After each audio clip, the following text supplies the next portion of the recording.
ارشاد فرمایا مدنی کریم صلی اللہ تعالی علیہ وسلم نے فرمایا لا یزنی زان وہو مؤمن او کما قال النبی صلی اللہ تعالی علیہ وسلم، جب آدمی بدکاری کرتا ہے، زنا کرتا ہے، گناہ کرتا ہے، حرام خوری کرتا ہے، ایمان نکل کر دور جا کے کھڑا ہو جاتا ہے، او کمینے تجھے شرم نہ آئی، مجھے تو غیرت آتی ہے تیرے پاس کھڑے ہوتے ہوئے، لا یسرق سارق وهو مؤمن او کما قال النبی صلی اللہ تعالی علیہ وسلم، جب آدمی چوری کرتا ہے ایمان دور چلا جاتا ہے، اور جب آدمی ذلیل کھانے کھاتا ہے، حرام کھاتا ہے، اس کی روح مردہ ہوتی چلی جاتی ہے۔ روح کی ضرورت ہے اللہ کا ذکر، روح کی ضرورت ہے نماز، روح کی ضرورت ہے نیت کا صاف اور صحیح کرنا۔ چنانچہ جس زمانے میں لوگوں کی نیتوں میں خیر ہے پھر سارے معاملات میں خیر ہی خیر ہے۔ جس زمانے کے لوگوں، عوام اور حکام، چھوٹے اور بڑے، امیر اور غریب، مرد اور عورتوں کی نیتوں میں فطور ہے، سارے معاملات میں پھر فطور ہے۔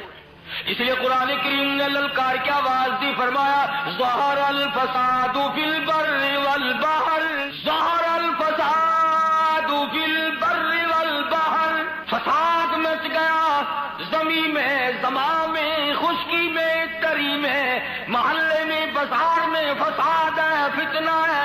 فرمایا بما کسبت ایدی الناس، اللہ پاک نے اعلان کر دیا، پہلے بتا دیا، یہ جتنے بھی جھگڑے، یہ جتنے بھی فساد ہے، یہ جتنی بیماریاں ہیں، یہ جتنی پریشانیاں ہیں، فرمایا تمہارے ہاتھوں کی کرتوت ہے، بما کسبت ایدی الناس۔ اللہ پاک کہتا ہے لوگوں میں تم پہ ظلم کرنے کو تیار نہیں، اور لوگوں میں رحیم ہوں، ظالم نہیں، میں کریم ہوں، متشدد نہیں، میری ذات تیرے سارے عیب دیکھتے دیکھتے قبروں تک، مجھے اپنی کبریائی کی قسم میں نے تیرے سارے عیب چھپائے۔ اللہ پاک فرماتے ہیں او ذرا غور کرو، ذرا سوچو، تیری حرکتیں میں نے کبھی بیوی کو نہ بتائی، بیوی کی حرکتیں کبھی خامن کو نہ بتائی، بیٹے بیٹی کی حرکتیں ماں باپ کو نہ بتائی، ماں باپ کا کمینہ پر میں نے اولاد سے چھپا لیا۔ فرمایا تمہاری نیتوں پہ سارا مدار ہے، تمام نیتوں پہ معاملات کا بننا ہے۔ فرمایا ظہر الفساد فی البر والبحر، زمین میں، زماں میں، تری میں، خشکی میں، اپنوں میں، پرایوں میں، دور میں، نزدیک میں فساد مچ گیا۔ اللہ پاک نے اعلان کر دیا آؤ میں تمہیں بتاؤں کیوں مچا، کیوں شر پڑ گیا، کیوں جھگڑا پڑ گیا، کیوں ساری دنیا ایک دوسرے سے بدگمان ہو گئی۔ فرمایا بما کسبت ایدی الناس، او لوگوں میں ظالم نہیں، تیری کرتوت ہے، تیری بدعمالی ہے، تیری نیت کی خرابی۔ الہی آخرت میں سزا دینا تھا، یہاں کیسی سزا آ گئی؟ فرمایا لیذیقہم، ہائے ہائے، فرمایا میرے بندے اب بھی میں جھٹکے تھوڑے تھوڑے اس لیے دیتا ہوں شاید تو شرما جائے، شاید تو میرے دروازے پہ جھک جائے، شاید تجھے غیرت آ جائے، دن کو یاد آ جائے، شام کو یاد آ جائے۔ اور فرمایا میرے بندے تجھے اپنے رب کا جب بھی خوف آئے، جب بھی ڈر آئے، جب بھی میرے قہر سے تو ڈرے، رات میں، دل میں، صبح میں، شام میں، جس وقت تیرا دل کرے توبہ کرنا تیرا کام ہے، تجھے دریائے کرم کے گوتے میں پا کر دینا میرا کام ہے۔ عرض یہ کرنا چاہتا ہوں کہ ہم لوگ اپنے آپ کو جنت کے وارث بنائے پھرتے ہیں، جنت کے ٹھیکیدار بنے پھرتے ہیں، نماز کی پابندی ہم نہیں کرتے، قرآن کریم کی تلاوت کو ذوق شوق سے ہمارے یہاں نہیں رواج۔ میں تو دیکھتا نہیں کہ کوئی عورت دن میں منہ بناتی ہو کہ آج ہمارے گھر میں کسی نے تلاوت نہیں کی، ہمارے گھر میں آج لعنت برسی ہوگی رحمت کے بجائے۔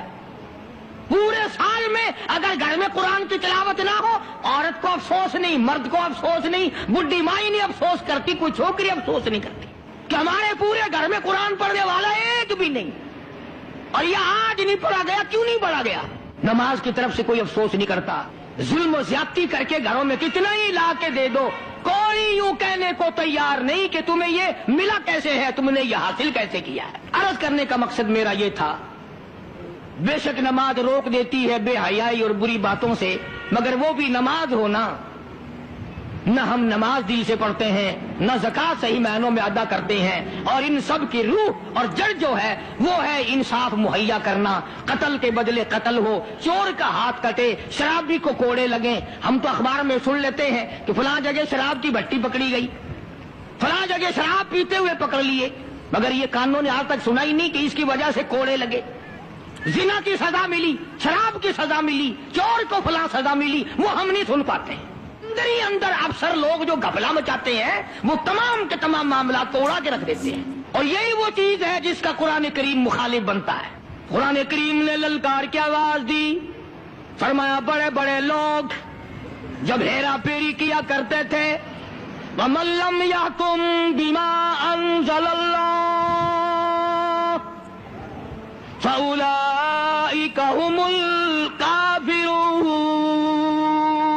یہ وہ لوگ ہیں جنہوں نے اللہ کے نازل کردہ کام کے خلاف فیصلے کیے، تمام خلاف اس کی عدالتیں قائم کی، پرواہ نہ کی، سوچا تک نہیں۔ کہیں فرمایا وَمَن لَّمْ يَحْكُم بِمَا أَنزَلَ اللَّهُ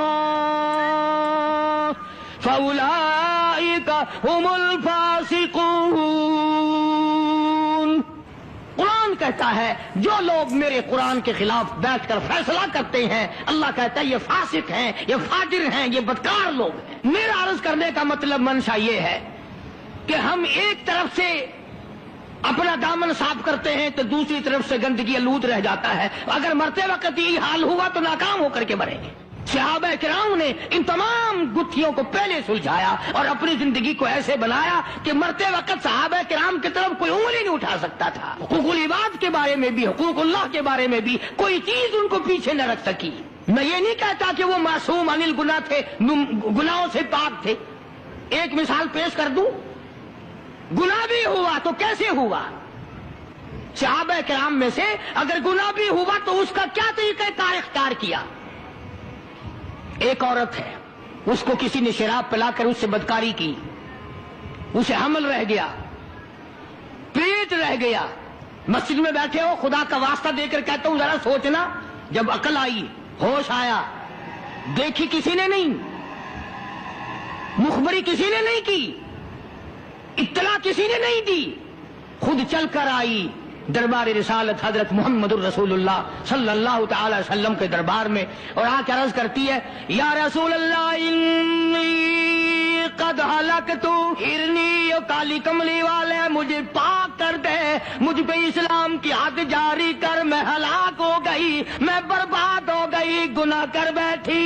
کتنا خوف ہے اللہ کا، کتنا ڈر ہے اللہ کی عدالت کا۔ سرکار دو جہاں حضرت محمد الرسول اللہ صلی اللہ تعالی علیہ وسلم نے یوں منہ پھیر لیا، پتہ نہیں کس حال میں عورت یہ بات کہہ رہی ہے، پھر اس طرف آ گئی، آ کے کہنے لگی یا رسول اللہ انی قد ہلکت، کالی کملی والے میں ہلاک ہو گئی، برباد ہو گئی، طہرنی مجھے پاک کرو، مجھ پہ اسلام کا قانون لاگو کرو، جاری کرو۔ آپ نے فرمایا کچھ پی کے تو نہیں آئی اس وقت؟ کہتے نہیں۔ کوئی نشہ تو نہیں؟ کہ نہیں۔ کسی نے تجھے یوں ہی برنگیختہ تو نہیں کر دیا؟ کہتی ہے نہیں۔ کہنے لگی مجھے حمل بھی ہے۔ فرمایا اچھا اب حد نہیں تجھ پہ جاری کی جا سکتی، گناہ تو نے کیا، بچے نے تھوڑے ہی کیا، وہ بھی تو ساتھ مرے گا، اس کا جواب عدالت خداوندی میں کون دے گا؟ چلی گئی،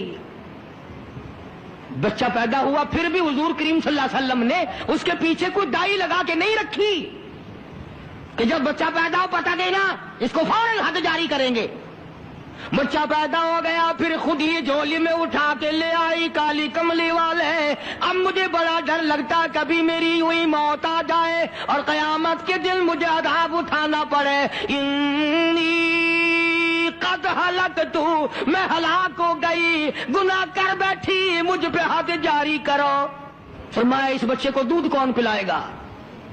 لے جا اسے، جب یہ دودھ چھوڑ دے گا پھر تجھ پہ حد جاری کریں گے۔ پھر چلی گئی، 2-4-6 مہینے کے بعد بچے کے ہاتھ میں اندازہ لگا، صحابہ کرام کا خوف خدا دیکھ،